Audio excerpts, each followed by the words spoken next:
What's up, PlayStation Universe? We're here at E3 2015, bringing you more coverage of the games we saw, hitting you with these live video impressions so we can get you the information fast and quick.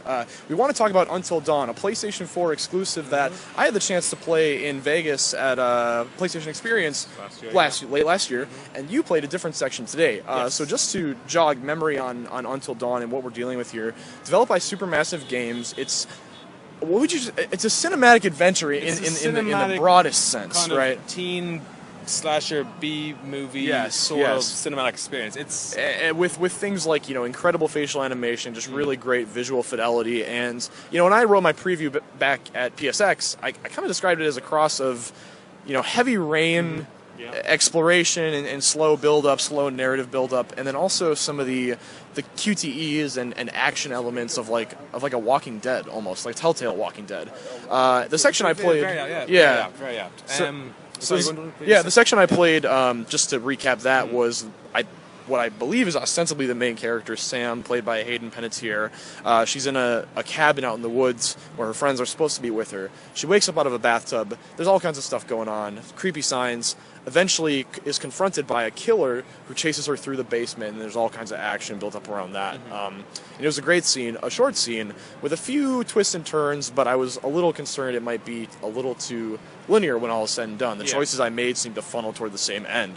So now I want to hear about your section, and did that match my experience? It was different in terms of actual story and narrative. We had two characters, Matt and Emily, who, as far as I'm aware, are together. And it builds up that there's far more than there's maybe 5 or 6, and Emily is sharing an intimate moment with another character, and unfortunately Matt sees that, and then Emily doesn't know that Matt has seen that now, so it's kind of built in that tension throughout. And they're in an intimate moment, fitting the teen B movie horror flick. Naturally. It's 5 hours until dawn. They're in a. It looks like a forest. It's snowy. It's dense. There's a radio tower they have to get to. But yeah, it feels very, very Walking Dead actually in its gameplay. I really like the gameplay, but I didn't think there just didn't seem to be enough of it. It was very QTE based, very button prompty.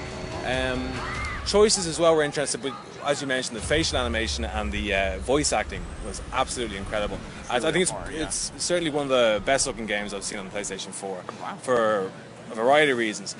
But it progressed well. It was in typical kind of B-movie like teen slasher fashion. There was the killer that you would see jolt across the screen from afar. You would never actually see him. Right. Until that very moment at the end. Which, did you end up seeing the killer where you confronted him? No. Really? No. It was just the tension. But spoiler territory, the two characters I played as fortunately met their demise, but that could have been, of course, due to the decisions I had made throughout the game. Sure, and I think we've heard that before, right? Yeah. The decisions and character deaths will happen because of your actions, and the game will continue. Yeah, you're consistently reminded of that. So every time there's a loading screen, it says your choices do matter. Yes, absolutely. And all that. So you are constantly aware of that.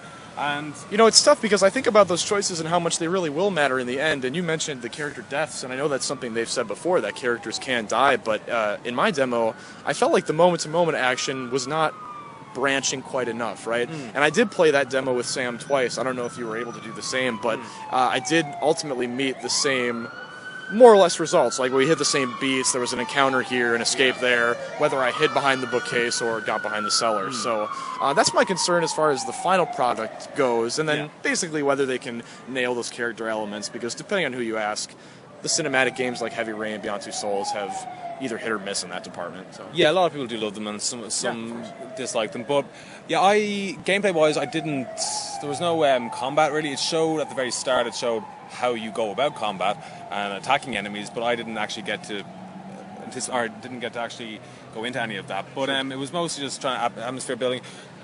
Not much actual gameplay. I walked a lot. Something would happen. I'd say fall off the side of a cliff, and then I'd have to do 3 quick QTEs to get back up, pretty much. And it was built on tension, and it worked. It was good. But I personally prefer my games that are more core mechanics, more gameplay. Yeah, I think something to feel, something to experience. Yeah, because the way same with as you said with the Walking Dead, that comparison, it's also reminded me a slight bit of Resident Evil, the old Resident Evil, when the camera angle fixes and you're walking to a certain point, and then the camera angle changes, and it's very reminiscent of old school Resident Evil. And I kind of wish that the whole game was centered around that kind of puzzle solving and mystique rather than QTEs and the likes, because I think it has a very solid foundation.